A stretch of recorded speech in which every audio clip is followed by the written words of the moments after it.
Wow. Thank you for coming.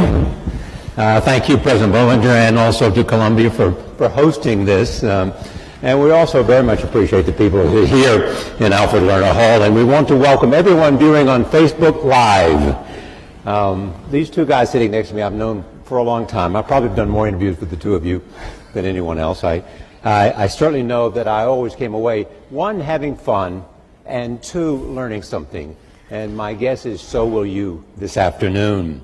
They represent two different generations, but they represent a kind of essential friendship.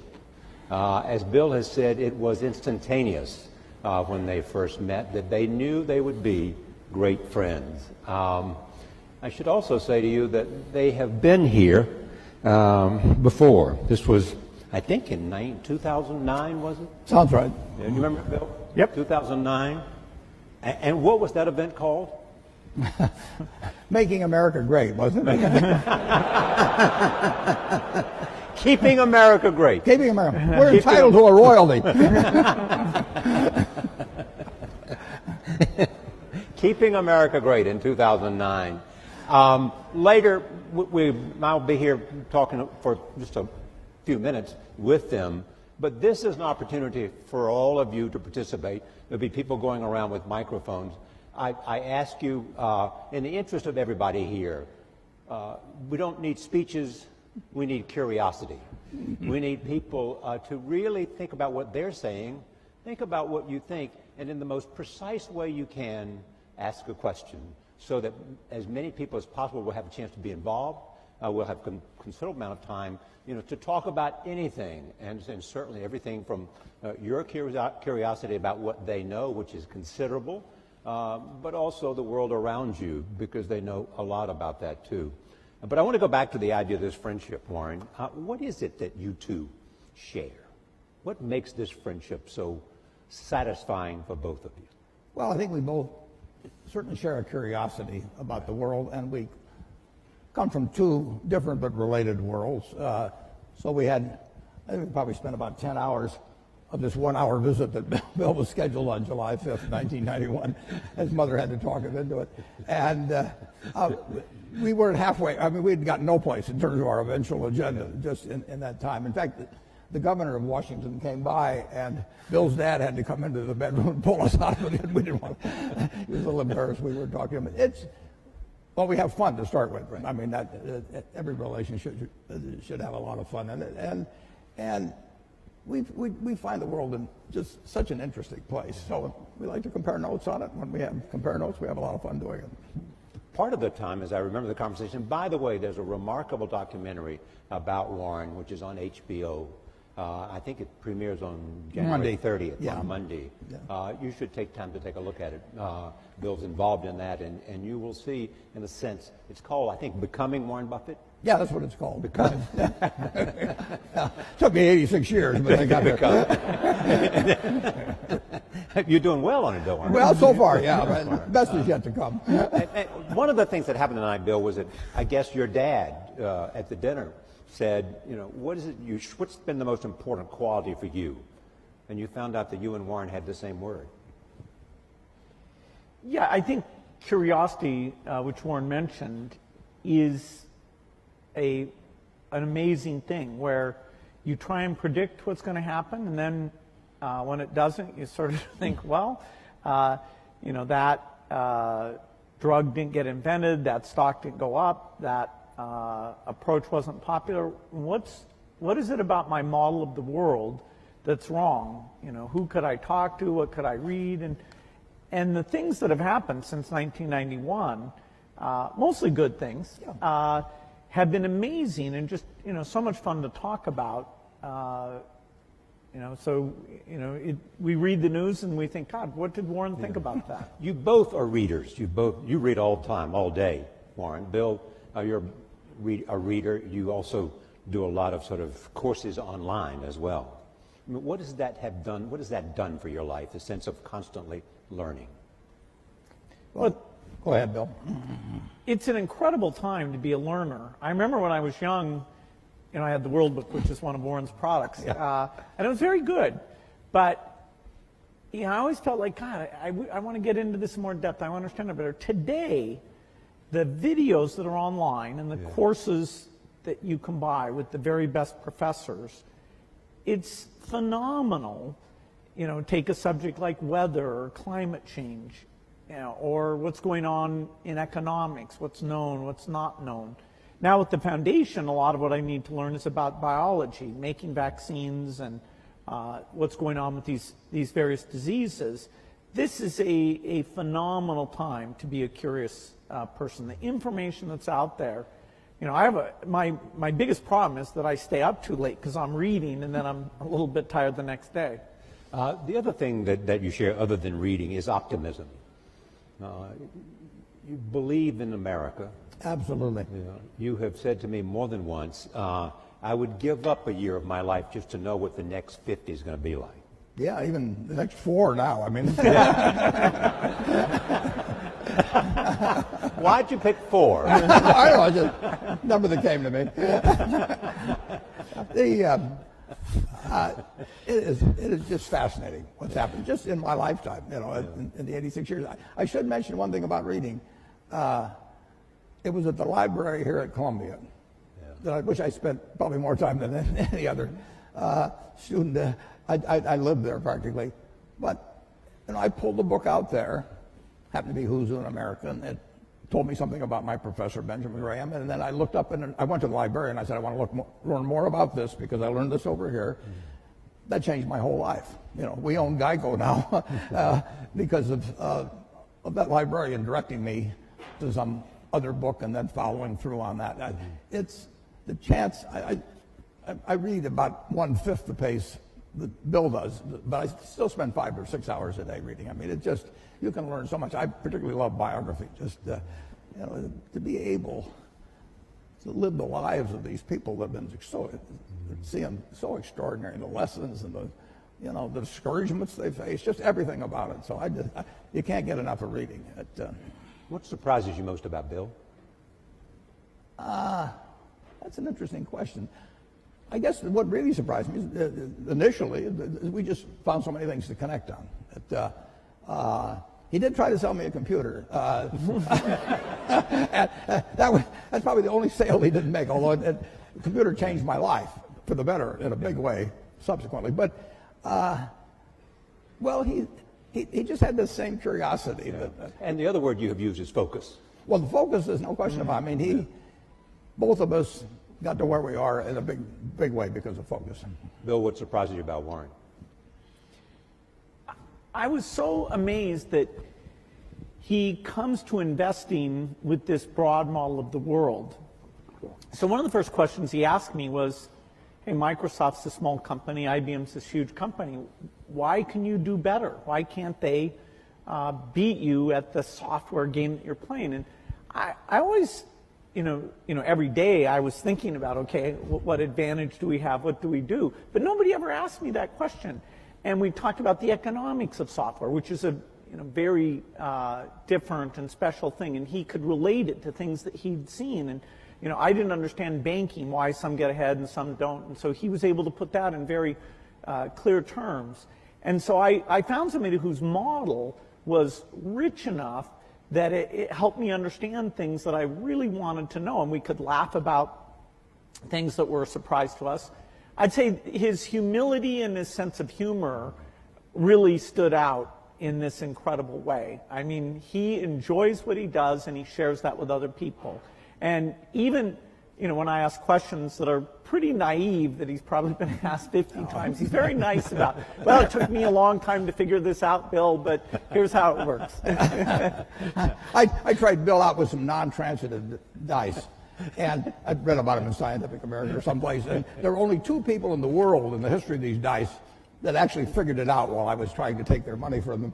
And one was the leading symbolic logician in the world, and the other was a drunk who didn't really know any better and asked the wrong question. But Bill said, wait a second, you choose first, and the game was over. You taught him, you didn't teach him, but you brought him into a great appreciation of bridge. Yeah, he'd play bridge, but the family is very big on games. His family was very, very big on games, and so we played bridge together, and we played in China, going down the great rivers when we were supposed to be looking at the scenery. We had a good time playing bridge. All right, we've got a lot of questions we want to talk from the audience. We want to start up in the balcony, so you know we haven't forgotten you. It's hard to see, but is there a number there that has a question? Okay, start it wherever it is. Yes, number 6.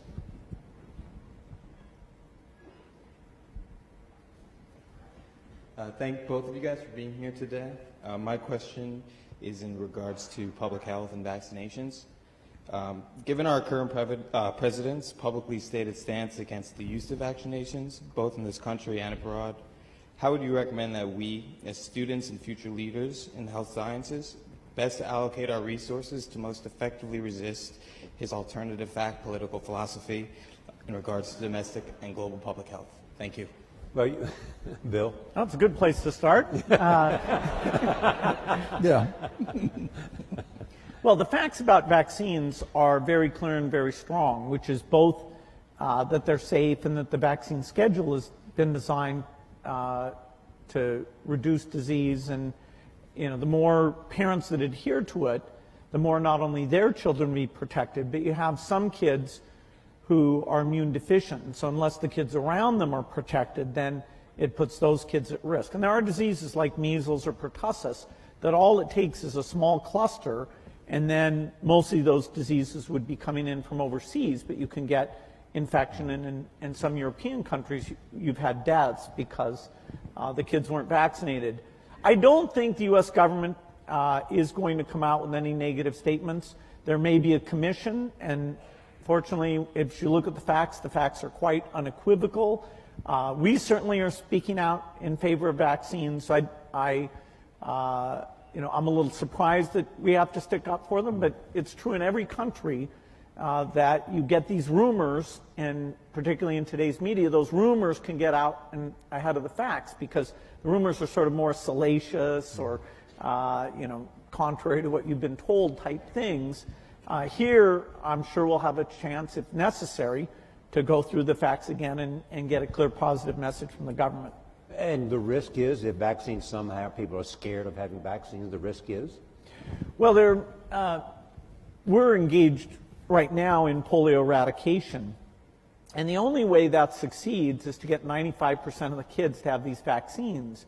And there we ran into a form of anti-vaccine sentiment that's even worse than U.S. rumors, and that is that 2 terrorist groups, one in Nigeria, Boko Haram, and another one in Pakistan, Afghanistan, the Taliban, said that vaccination was a U.S. plot and would sterilize women, and it was a very bad thing. And they took the women who were going out to the children's houses and giving these oral drops, oral polio vaccine, and actually killed a number of them. And so those negative rumors, the only reason we still have polio today that we're not done is because of that part of Nigeria that Boko Haram has caused unrest, and the border areas, including Baluchistan in Pakistan, where there have been these anti-vaccine sentiments. So, our risk is simply those negative things. So it's not just in rich countries that we run into this. It absolutely causes deaths if parents don't know. Bring your kids in and get them fully vaccinated. And your drive to eradicate polio is to show that you can do it. Well, it started in 1988 when it already had been eradicated in the Americas. So these were the U.S. in the 60s, the rest of the Americas in the 70s, showed that it could be done. And so in 1988, well before our foundation was involved, Rotary and a number of other organizations said, let's get rid of this. And it's been harder than was expected just because of these sentiments. Here we are in 2017, last year, less than 50 cases. So we are very, very close. In fact, there's so few cases now, the way that we track where the virus is we go and look at sewage samples, and we see, because a lot of kids get infected and pass it along without getting paralyzed. And so it's only through these sewage samples we know that there's still about 4 places in Pakistan and Afghanistan, and one place in Nigeria that we haven't gotten there yet. All right, let's see the next question. I got to see a card. Number 1. Thank you both so much for being here. My question, again, is a little bit on the political spectrum. I was wondering what you're both most hopeful about in this new political environment we have, and also what you're both most worried about. You want to take hope or worried, Martin? Well, I'm confident that America will move ahead. It's been, from the time I was born until now, the real GDP per capita of this country has gone up 6 for 1. I mean, nobody ever dreamt that would be possible. And when you look at what's happened in this country over 240 years, it's an absolute miracle. When I went to Columbia Business School in September 1950, one woman in the class. I mean, this country moves forward, and you can't stop it. So I'm enormously optimistic. I say the luckiest person born in the history of the world is the baby being born today in this country. And we will go and, everybody, half the country always is going to be somewhat unhappy, close to half, about the last election. But I grew up in a household in the late 1930s. My dad was very Republican. My sisters and I didn't get dessert unless we said something bad about Roosevelt. I mean, it was required. And I heard all these apocalyptic views about after his third term there'll be no more elections. I've been hearing that all my life, and year after year after year, with occasional hiccups and an occasional seizure like we had in 2008 and 2009. But this country, it's all profit, folks. I mean, when I came in, just think of what it would have been like in 1776. Nothing here, and now we've got. And the velocity of change. Oh, it just keeps moving. Day. I mean, guys like Bill, they don't quit. I mean, he moves on to something like polio. He mentions 50 cases in the world. There were more than 50 in the ward where I went when I was a teenager to see a friend of my sister's, and they were all in these rocking machines and everything. They were destined to a terrible, terrible life, and it was just one ward in Omaha, and now that's the yearly total, thanks initially to, as well as currently, to Rotary and some, but people kept working on it. This world moves forward, and it's been doing. I bought my first stock when I was 11 in April of 1942. The Dow was 100. If you haven't looked, it's 20,000. Something good must have happened in between, and it's going to keep happening, folks. Bill, I know you share the optimism. What about concerns? Well, the optimism is partly that I think American innovation is strong. Support for research is by and large bipartisan. And so whether it's health breakthroughs or even energy breakthroughs, I think, every year that goes by, we're going to have more of those things. Now, this administration is new enough. We don't know how their budget priorities will come out. There are things like foreign aid, which is a small part of the budget, about $30 billion a year, but that means the U.S. is the biggest, that every time there's new leadership, we have to go in and articulate the benefits. It's well spent. It's not the image that people have in the past. And so right now, I think there's a lot of intensity to make sure we get that message out and get, both in terms of the executive branch and the Congress, to maintain amazing things like the President's Malaria Initiative or PEPFAR, which is an HIV thing. These things started under President Bush, and so our foundation's had a great working relationship with Democratic and Republican administrations.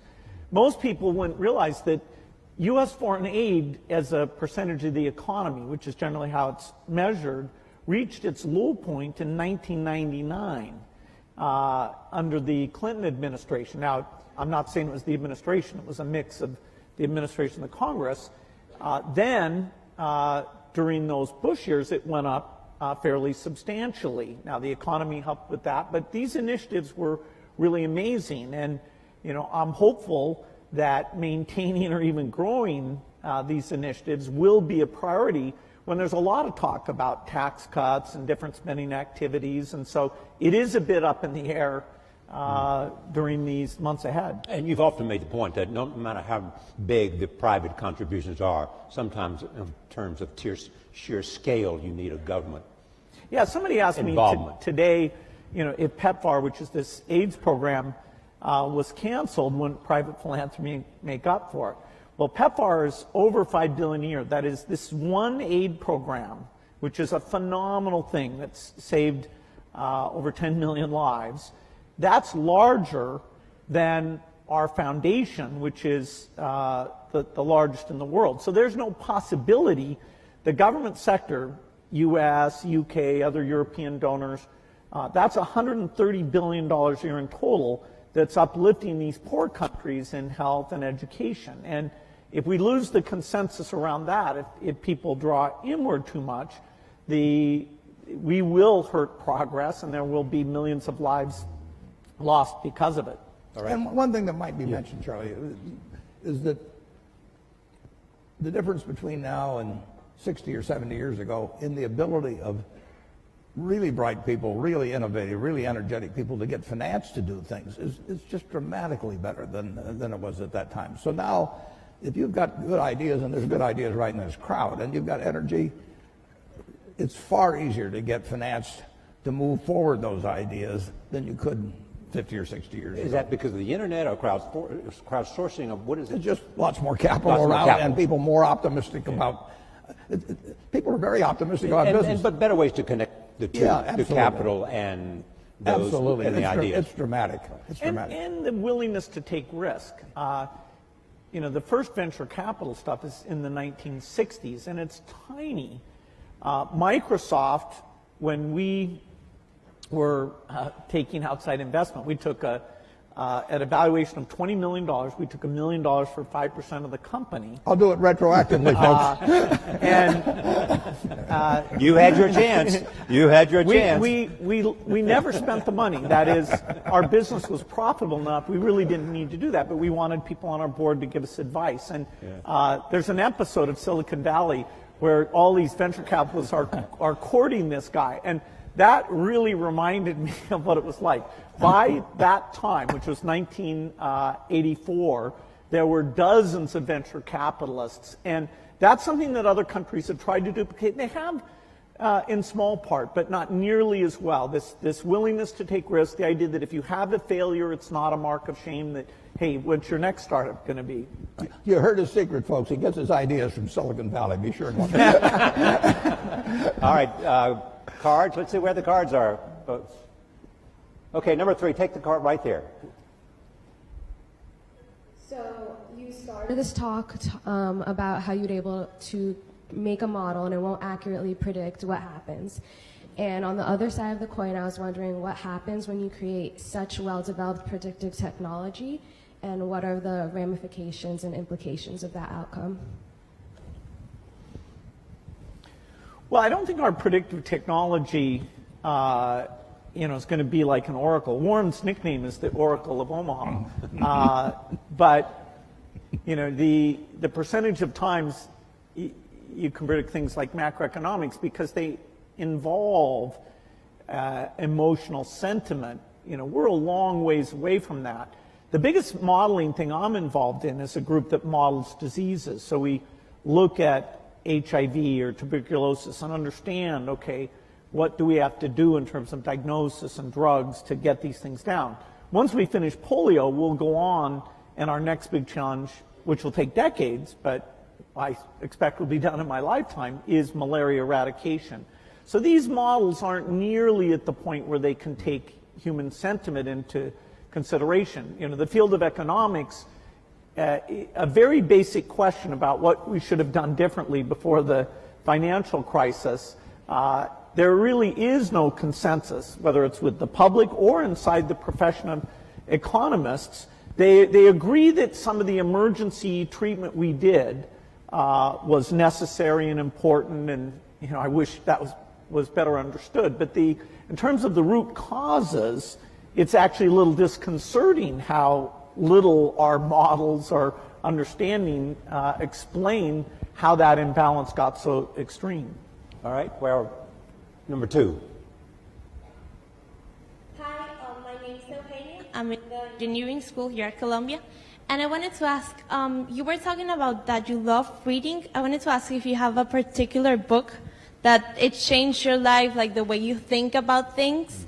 And I also wanted to ask, what is the thing that you admire the most about each other? like you, Bill, about Warren and the other way around? Thank you. They sort of touched on the second question, but go ahead, they may want to add to it. Books, though, first. Changed your life.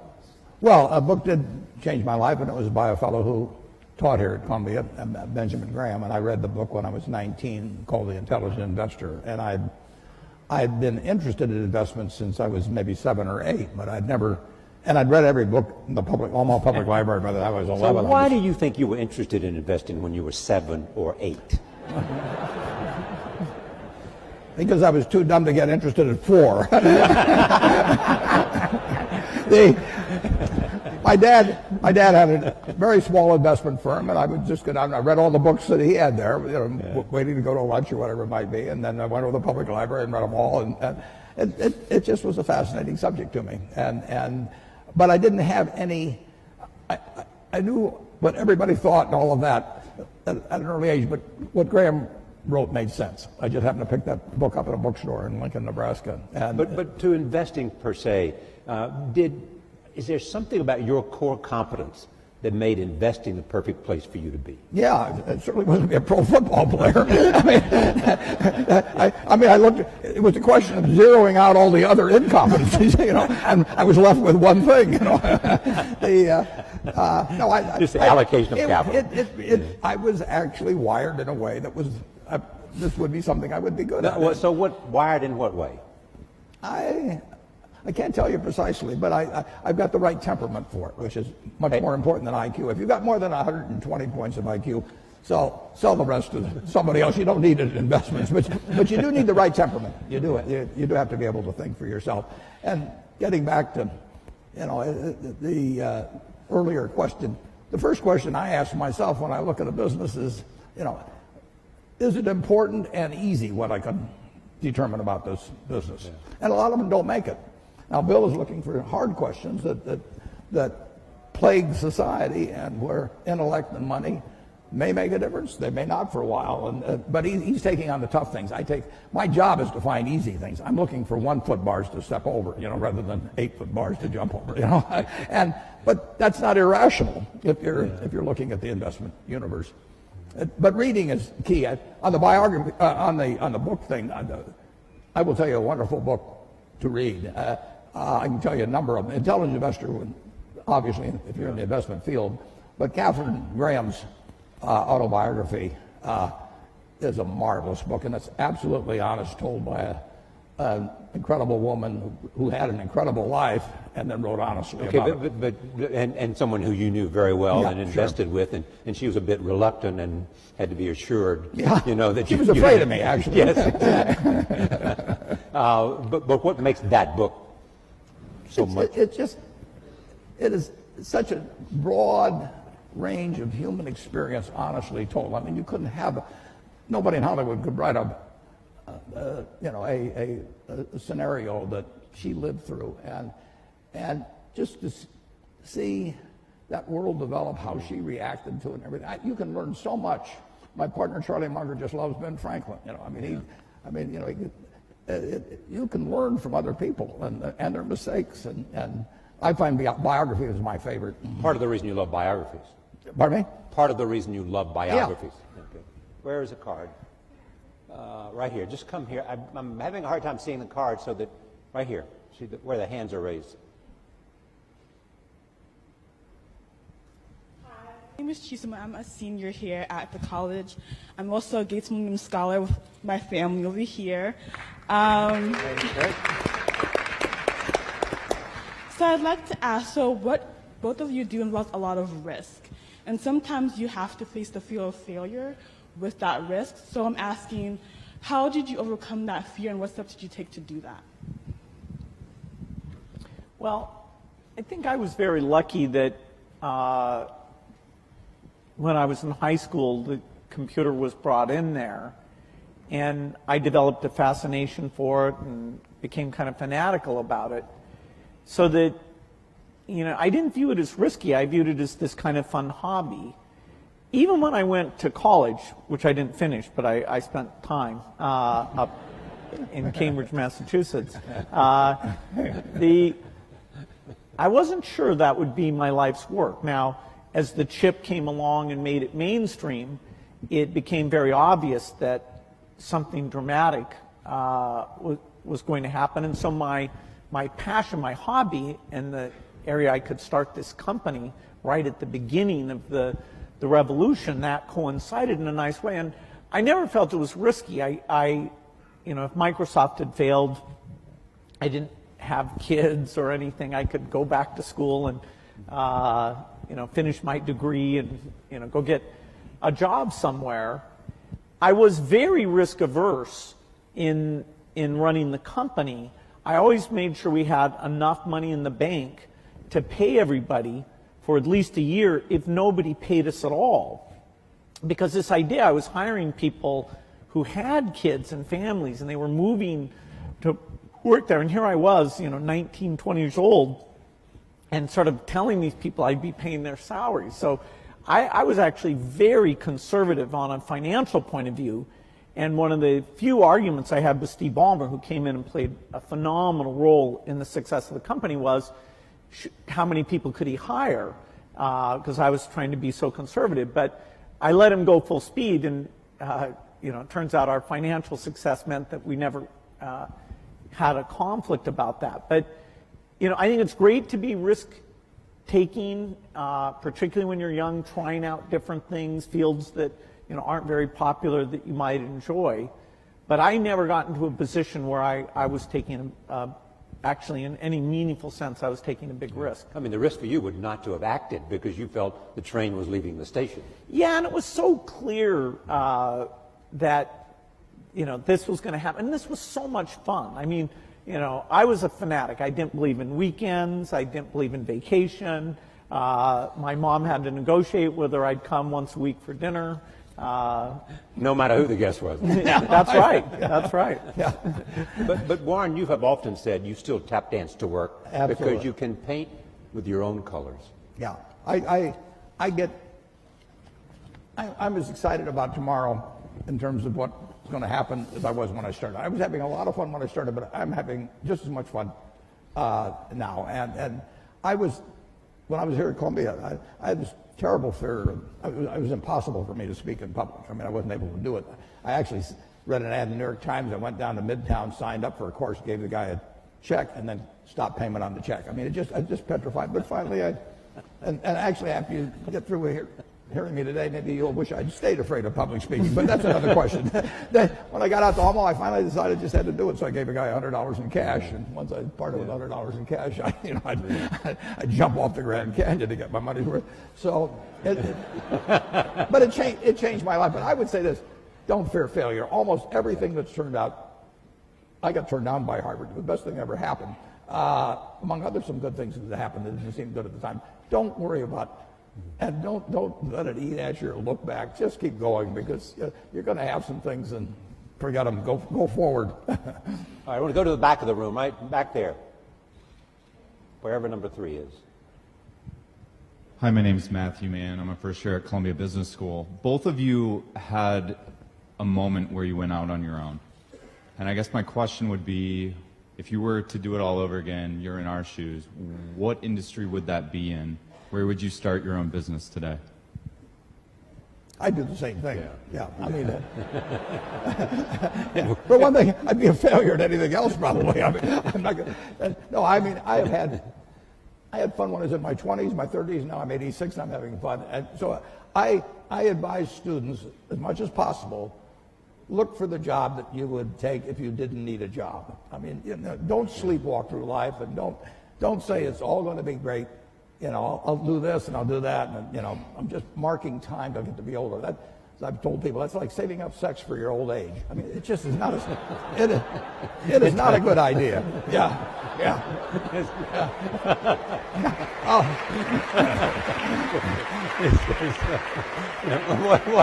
What are you urging them to do? I'll explain it. Just what I'm talking about. Now, you really want to be doing what you love doing, and you can't necessarily find it on your first job. Right. But don't give up before you find it. Bill, you've had the unique experience, A, because of your curiosity, B, because of your involvement in global health, to see the impact of a lot of other areas whether it's biomedicine or whether it's, a whole range of other things other than computer science. If you were going to drop out of Harvard today, which field would you be most likely attracted to? Well, I love the hard sciences, and there's some phenomenal things that people will get a chance to be part of. I'd still probably pick computer science because the work in artificial intelligence today is at a really profound level. Our ability not just to play games, but that is a profound milestone, the AlphaGo work that the DeepMind people at Google were able to achieve. And that kind of technology is in all the leading companies and a lot of universities. With AI, creation of agents, the ability to read and understand material, it is going to be phenomenal. So anything connected with that, I think, would be an exciting lifetime career. I also think in energy, we have the imperative to have energy that's reliable, cheap, and clean. And no system available today can provide that, whether it's for rich countries or for poor countries. And so the innovations there will be profound. And there's many paths that could provide that solution. Finally, I think biology, it's the most thrilling time. We are going to figure out obesity, cancer, even things that are very hard like depression, because the mind is even more complicated than other parts of the body. I see this through the lens of the disease of the poor, the infectious disease, where new vaccines, new drugs, we are moving faster than ever. And some of these are platform technologies like DNA vaccines that are going to give us just that one thing will give us lots and lots of solutions. And so working in that space is phenomenal. Now, I say this, to my children, and they may not want to do hard sciences. The one who's picked wants to counsel patients and be a doctor, and even more than the science piece, that relationship with patients is what grabs her. So everybody has their own taste, but in terms of big impact, those three hard science problems would be at the top for me. All right, next, right here, right next to number one. Hello, thank you guys for being here. Also, thank you to Mr. Gates. I am also a Gates Scholar, and without your foundation, I wouldn't be here. Many industrial-based communities have been severely affected with higher levels of unemployment due to the increasing utilization of automation, which ends up displacing workers. What do you believe is a possible solution to unemployment arising from automation? It's a good question. Because there's a lot of talk about globalization and all of that, and a lot of other people step forward and talk about how technology and the impact technology is having on jobs and the demand for new kinds of skills. Yeah, we were here in 1800 and conducting this, and somebody would point out that eventually tractors would come along and better fertilizer and everything, and that 80% of the people are now employed on the farm, and in a couple of hundred years it's going to be 2 or 3%. And what are we going to do with all these people? Well, the answer is we release them. Keynes wrote something about it in something called Essays on Persuasion. He wrote in 1930 about what a more prosperous society would become like. And he actually postulated that in 100 years, and we're now 87 years away from that there would be 4 to 8 times as much output per capita. And he's remarkable, but he didn't quite get out, might get distributed. But the idea of more output per capita, which is what the progress is made on productivity, that should be harmful to society is crazy. I mean, the distribution may be a problem, but if one person could push a button and turn out everything we turn out now, is that good for the world or bad for the world? You'd have to figure out how to distribute it, but you'd free up all kinds of possibilities for everything else. So everything should be devoted initially to getting greater productivity, but people who fall by the wayside through no fault of their own, as the goose lays more golden eggs, should still get a chance to participate in that prosperity, and that's where government comes in. Right. Bill, anything to add to that? Yeah, a problem of excess is a different problem than a problem of shortage. If all the tractors and computers stopped working, then we would have problems of shortage there, and we just wouldn't have enough people to make the output. A problem of excess really forces us to look at the individuals affected and take those extra resources and make sure they're directed to them in terms of re-education and incomes policies, and the need for labor in terms of smaller class size, helping handicapped kids, reaching out to the elderly. The demand for labor is not at zero. If you ever get to that point, fine, you can shorten the work week and you'll be just fine with that. And so this idea of taking an individual who during their generation is affected, I think there's a lot to be learned about that, a lot of thinking we have to do. But the macro picture that it enables is an opportunity. Number two. Also, I'm urging people at the back so you have a chance. We want to go back up to the balcony as well. I see number 6. We'll come to 6 after 2. Yes. Hi, my name is Sam. I go to Columbia College, and my question is, what steps do you think need to be taken in order to improve public education, particularly in economically depressed areas of the United States?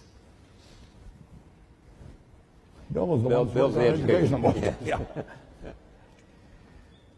I think this is a super important issue because the dropout rates, although they've gone down a little bit, they're still very high and vary based on income. And even kids who graduate, a lot of them don't enter college, or they do enter college, and they end up in these remedial courses for their reading or math capabilities. And those people have an extremely high dropout rate from higher education, and they can incur debt, they have a negative experience. So we have a long ways to go in education. There are some very strong points of light, like here in New York City, some of the charter schools are, with even less resources than schools at large, doing a phenomenal job of educating kids. There are a lot of countries, particularly in Asia, who, spending way less of their GDP on education, are doing a great job educating their kids. And it's not just the top 20%. Their bottom 20% is pretty phenomenal in the case of China, South Korea, and Singapore. And so looking at what we've learned in charter schools in terms of building the culture, giving teachers feedback, what is good teaching look like? Do we give teachers a chance to learn from each other about that interactive element that makes the subject seem relevant and important? There are great teachers, but spreading those practices has been very, very tough. And so I'd say it's a top priority, and our foundation has that for our work in the United States. Education is the top priority, whereas outside the U.S., we take on health.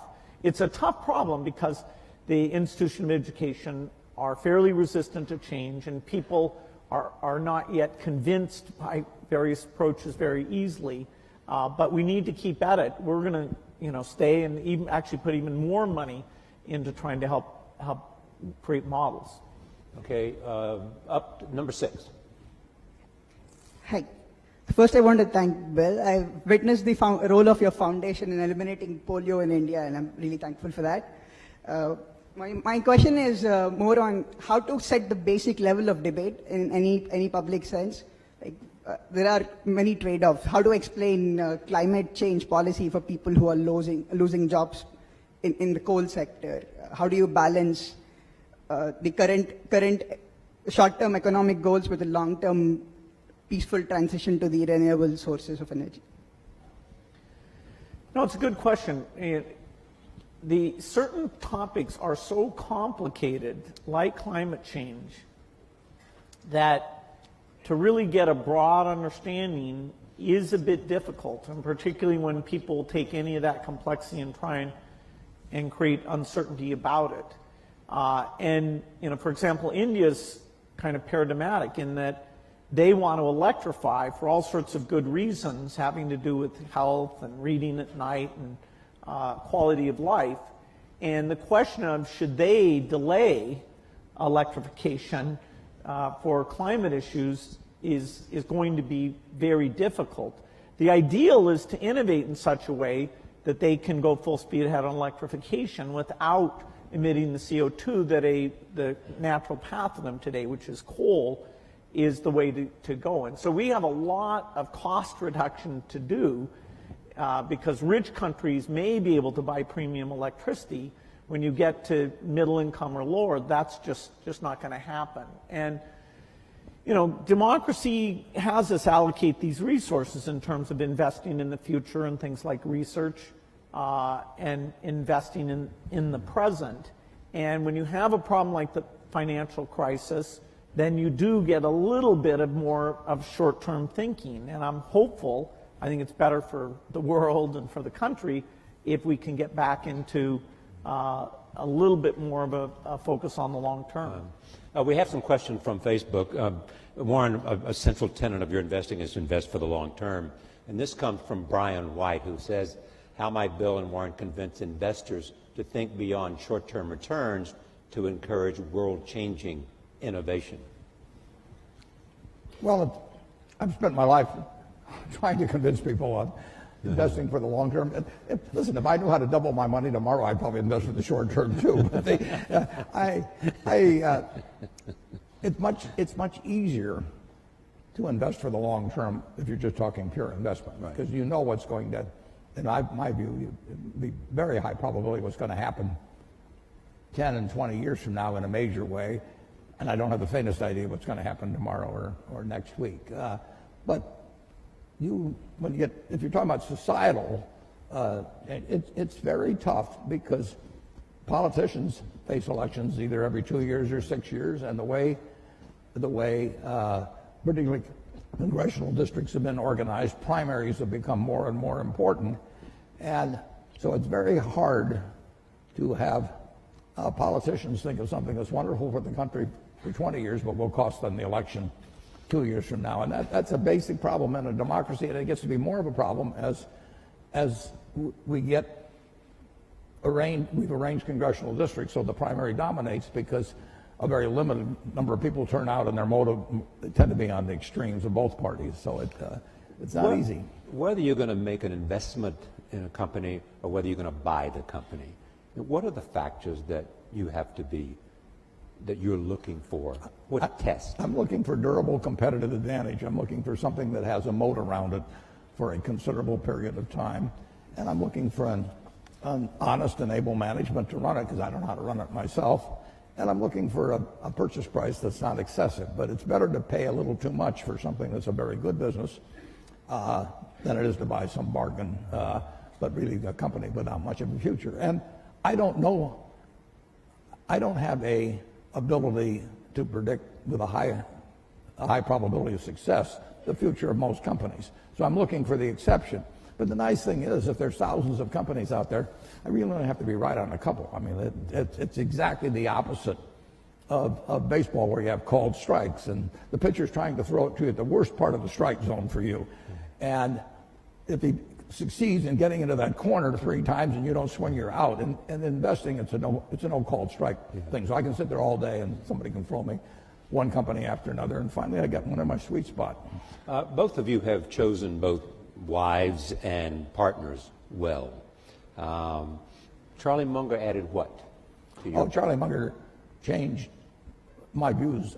He refined them in a huge way in terms of looking for the quality companies and looking for the ability to make an investment that would work out well for 5 or 10 or 20 years, as opposed to something there might be one, I call it cigar butt investing, where there was one puff left in the cigar, but the cigar was free, so you picked up these disgusting looking things and got one puff out of them and one onto another one.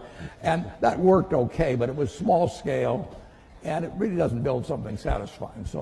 So he kept forcing me in the direction of saying, is this really a business we want to own for forever? And do we want to get associated? It's like a marriage. I mean, do you want to get associated with this person forever? And it's a great way to look at things. Bill, your wife, Melinda, has added what? Well, she's... Other than 4 children. 3 children. How much time do I have? Because she is your partner, and she was there in the philanthropy from day one. At Microsoft, I had 2 partners who were amazing. I had Paul Allen in the early days, and then Steve Ballmer as the company got bigger. And we would not have achieved anything what we did without those partnerships. Because, when things are tough, when you're making big decisions, having somebody who's really in there with you, committed, for me, I couldn't have done without that. For the foundation, Melinda's an amazing partner. She thinks about the people issues better than I do. She, knows when I get overexcited about the science. She can, make sure we're being realistic about it, and it makes it fun. Last week I went to Europe to World Economic Forum. She went to Nigeria, and then this weekend we just sat and talked about, okay, what did we see? What does that say about the work we should do? And so, I don't think I'd enjoy it without a partner, and particularly someone amazing like her. It's more fun with a partner. I mean, Charlie and I have had more fun working together than either one of us would have had individually, and we have never had an argument after working together for 58 years. You talk every day? Not anymore, because we know what the other guy's going to say. We just grunt. We talked it all out 50 years ago. So if you see Charlie and he says, "Why haven't you called me?" you'd say, "Well, I knew what you'd say anyway." Absolutely. No, there's no question about it. We still have a lot of fun together. All right, right there. Well, let's see, number 2. Hi, my name is Molly Zanger. I'm a student at Barnard College.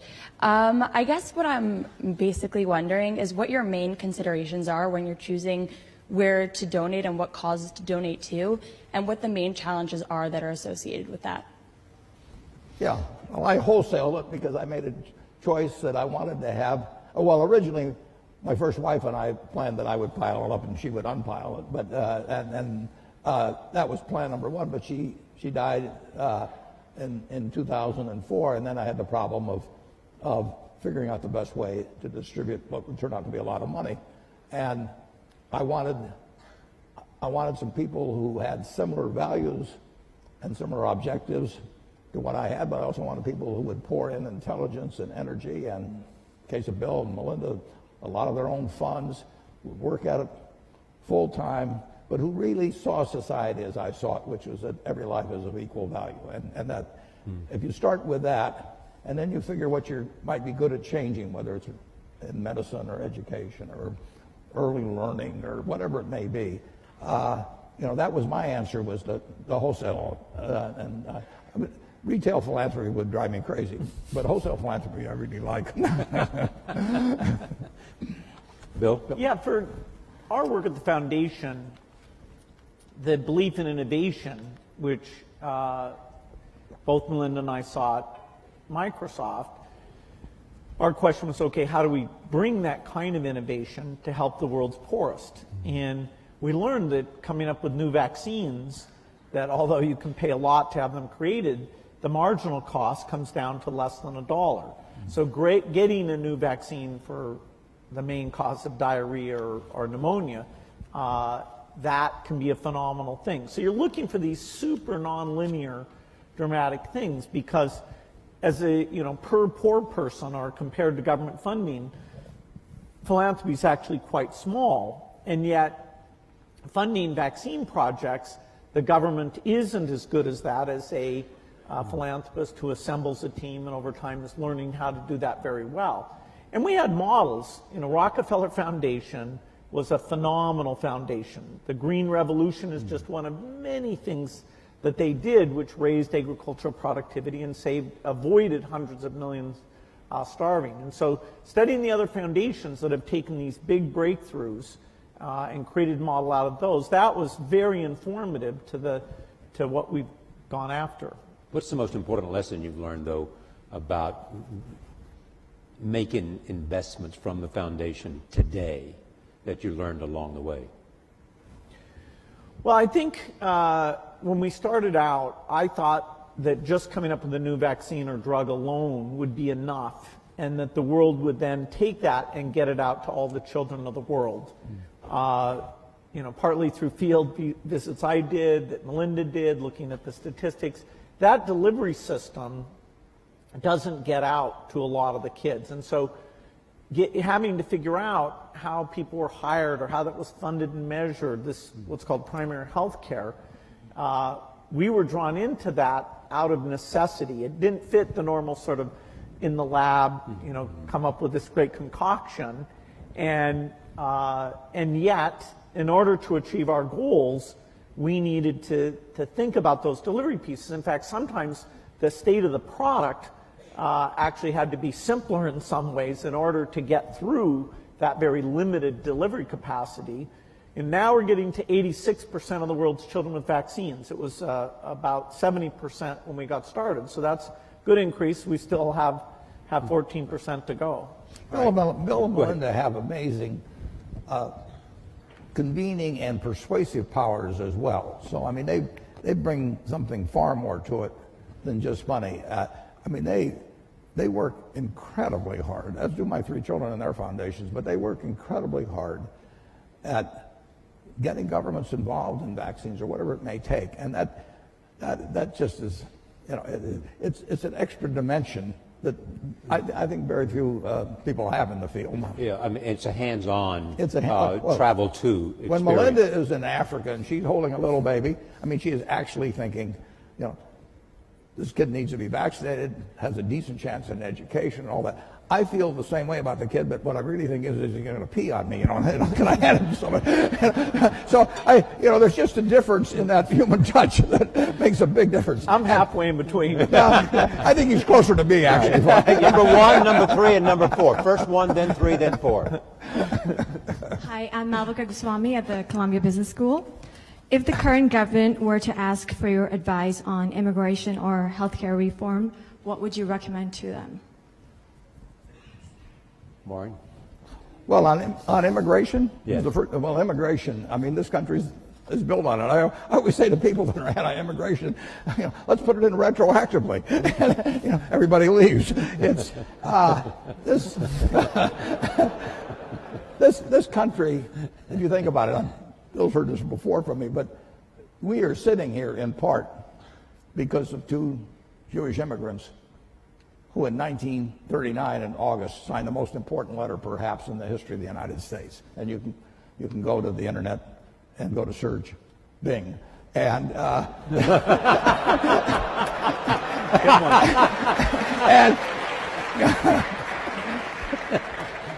and just type in Einstein, Roosevelt, 1939. Leo Szilard and Albert Einstein, 2 immigrants, came here. They came directly from Germany. Szilard came from Hungary before that, and they told President Roosevelt that the Germans were likely to develop an atom bomb, which was likely to work. It's less than a full page, and we better get to work on something fast. And that the Manhattan Project came out of that, and if it hadn't been for those 2 immigrants, you know, who knows whether we'd be sitting in this room. Mm-hmm. Immigration? I'm going to let him handle it. You knew Andy Grove. You know, I mean, just go up and down the line. I mean, this country has been built blessed by immigrants, and you can take them from any country you want, and they've come here, and they've found something that unleashed the potential that the place where they left did not, and we're the product of it. The question also was about healthcare. I mean, what can you tell us about healthcare that you think is important in terms of the consideration of what might happen? I mean, if you were building a healthcare plan for America, what would be the elements that you would want to include? Well, there's no doubt that in order to provide decent health care, the percentage of GDP devoted to it is going to go up over time. It's already very high, and yes, there's some efficiencies to be gained in that 18% or so number. But as society ages, as we come up with new things like joint replacement, organ transplant, which are going to create lots of human benefits, we're going to have more resources overall, including more government resources for health care. And so it's a tough problem because you have both access problems today and you have cost problems today. And, whenever I look at a problem, I have this one simple lens, which is, innovation should help here. But in this case, innovation, while it will provide breakthrough drugs that will save costs, like if you can cure Alzheimer's, which we certainly haven't done yet, that will save on huge long-term care costs. So we have these chronic diseases that we've made less progress on than some of the others. And the market mechanism to get pharma to go after those things and the basic research US funds, I am quite optimistic that we'll have some advances, but they'll also give us some very expensive things that will mean we're spending more money against it.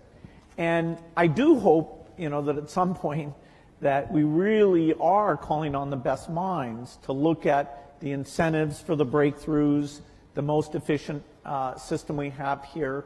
I think there's a lot of unhappiness in the country now stems from the fact that the healthcare system isn't delivering, and yet people are saying less government, more government. Right. I don't think they're being given the depth of education about why it's so tough that over time will help them vote for the right solution. The depth of explanation. Let me go. I'll go to Facebook in just a moment. But where was I? I promised 3, 4, and 6. 3 is there, and 6 is up there. So go 3, 6, and then we'll go to Facebook. Hi, my name is Josh Schaefer, and I'm a dental resident at Columbia. My question is, for future doctors and dentists of America, what advice do you have in giving about having a proper balance of providing that health care, but also mastering the concepts of business and economics? Well, Atul Gawande is, an incredible author. Exactly. He, in the current issue of the New Yorker, has the latest in wonderful articles about the healthcare system.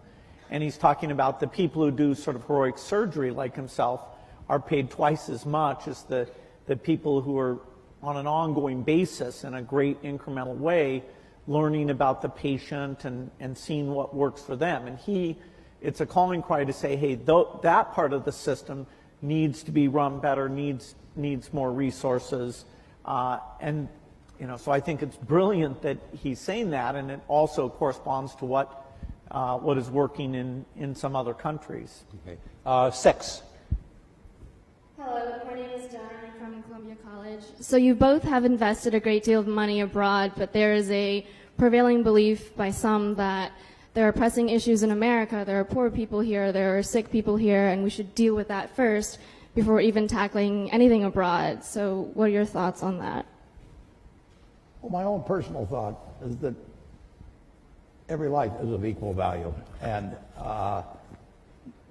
in many ways,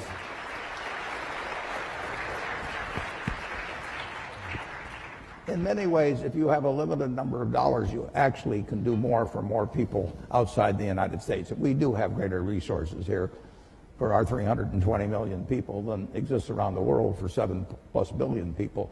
So if you can improve the lot of more people by intelligently spending $1 billion or any other number in other areas of the world actually than here. And I get, coming from Omaha and having the money I have, people can say, well, why not spend it all in Omaha? You grew up here in Omaha, it's done all kinds of things for you. And I absolutely acknowledge that. But in the end, if I've got X dollars to spend, I can make life better for more people if I can have it intelligently allocated in other parts of the world actually than the United States. And that draws a fair amount of criticism, but I live with it because that's just what I believe. All lives have equal value is really the driving force Absolutely. behind I mean, the foundation. I'm an accident. I won the ovarian lottery when I was born in the United States in 1930. It was 40-1 against me. I was male. Now it's 80-1 against being a male in the United States in 1930. I was just plain lucky. My life had been far different. Bill always said if I'd been born a long time ago, I'd have been some animal's lunch because I can't run fast and I can't climb trees and everything. And I'd be saying, I allocate capital. It wouldn't work. And, I was lucky. But 79 out of the 80 weren't as lucky as I was at that time. And, Bill. Go ahead, Bill. Yeah, in terms of the helping people in other countries, the foreign aid budget of the U.S. is 0.8% of the budget. And there will be, in the years ahead, a discussion about, is that worth doing? It saves lives for typically about $1,000 of life saved. And in terms of stability and countries eventually being self-sufficient, and being part of the world economy. There are some huge benefits to that. So if we were talking about should we spend 20 or 30% overseas, okay, you know, that would be a very interesting discussion. But what we're trying to preserve is something that's gotten smarter and smarter all the time, has proven benefits, all of which are things that our foundation co-invests in the same things, like the polio thing is 0.8%. So I'm hopeful that in a big world that can remain a priority. All right, let me go to another Facebook question. This is from Nadia Akwal, says, how might Bill and Warren encourage innovation, particularly among teens and young adults? How do you encourage innovation? Well, I think you have a market system that provides rewards for it. Yeah, that's one way. Yeah. and we have it. I mean, we have an incubator for innovation in the United States. And, you know, Bill can drop out of school. Andy Grove can come from Hungary. And, I mean, it just welcomes it. And thank God. I mean, that's why we have the kind of prosperity that we have. I mean, the question of how it gets divided is a secondary question, and that does not get solved as well by the market system. But our system is just designed for it, and look at what has happened.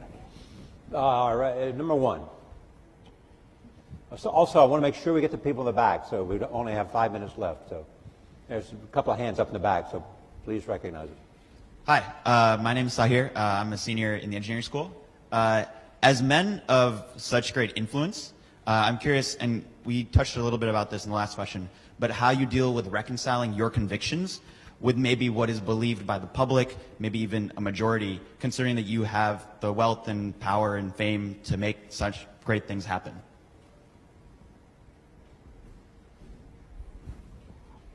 Either.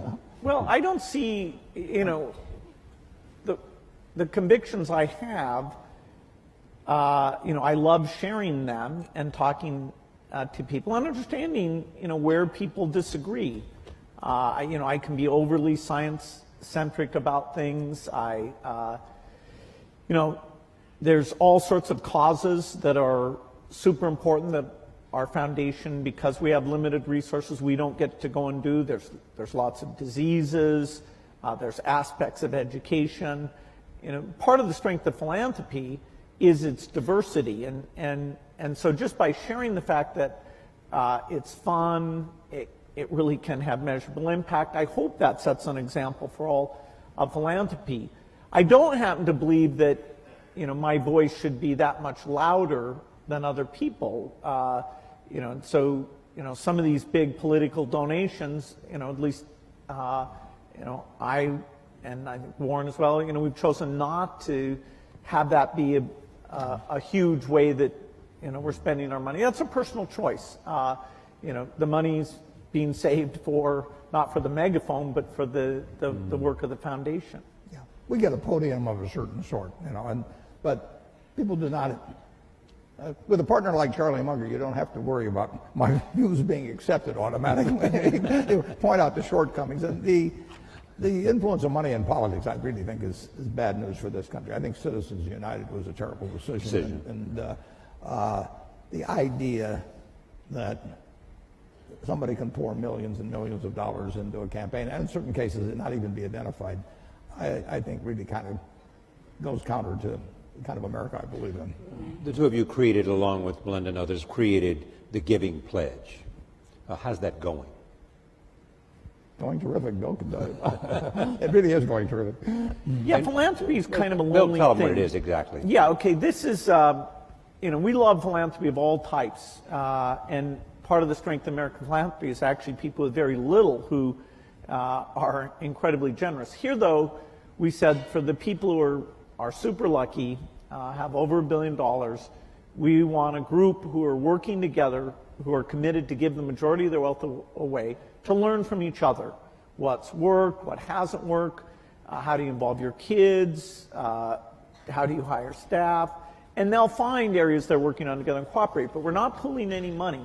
And we thought we'd get, you know, 20, 25 people together, and in fact now we're at 156. So it is a wonderful yearly event. I've made some great people. I do think that the quantity and quality has gone up because we're getting together. We'll never be able to measure that in a direct way. And we're making special efforts in China and India because now we have a lot of wealth there that wasn't there before. And in their own way, I think by having a strong philanthropic sector, that will help those countries and therefore help the world. What's interesting now, Bill and I are having dinner actually with the group tonight, for example, but if you go back 100 or 150 years, people got wealthy by making some money from the first oil refinery or steel and mill and building another one, and Henry Ford would build a plant to build cars, and then it would be from retained earnings, which eventually turned into cash. Now you can get rich very young just by having an idea, and you can get that idea monetized and capitalized in a way that you cannot believe. So we are particularly interested in getting younger people interested in philanthropy because there are huge fortunes by people that are now in their 20s and 30s, and just think of what the potential for that group. And so this thing has worked out way, way better, including getting younger people to join us. Number 6. Hello, my name is Christina Nunez. I'm a fellow dental student to Josh. Thank you for speaking with us today. I'm curious about your insight related to relationships. I'm personally, given a desire to honor myself and respect other individuals, have found it difficult throughout life to discern which relationships to really foster and invest in and accept challenges from, and which to kind of forego and abandon because they're more harmful than helpful. So are there any major life lessons that you two have learned through your personal experiences? Well, it's a very important question, and the more you will move in the direction of the people that you associate with. So it's important to associate with people that are better than yourself, and actually the most important decision many of you make, not all of you, will be the spouse you choose. Right. And you want to associate with people who are the kind of person you'd like to be. You'll move in that direction, and the most important person by far in that respect is your spouse. I can't overemphasize how important that is, and you're right. The friends you have, they will form you as you go through life, and make some good friends, keep them for the rest of your life, but have them be people that you admire as well as like. Bill, you'd add to that? Yeah, some friends do bring out the best in you, and so it's good to invest in those friendships. And some friends challenge you about things you're doing, and that level of intimacy is great. I wouldn't say that I was so obsessed with work. I didn't invest, I'd say, in my 20s and 30s as much as I should have. It's really through Melinda and seeing other people I realized, okay, that is it's really worth the investment to have those people as you're always there to help them, and vice versa. So we started with friendship, and we end with a question of friendship. I want to thank, first of all of you in this audience for coming here at Columbia University, for the Facebook audience coming here to Columbia, where we faculty and students from all of the disciplines at Columbia, and they have participated. Most of all, we want to thank this afternoon, as we said, and have a conversation with Warren Buffett and Bill Gates. Thank you. Thank you. Thank you.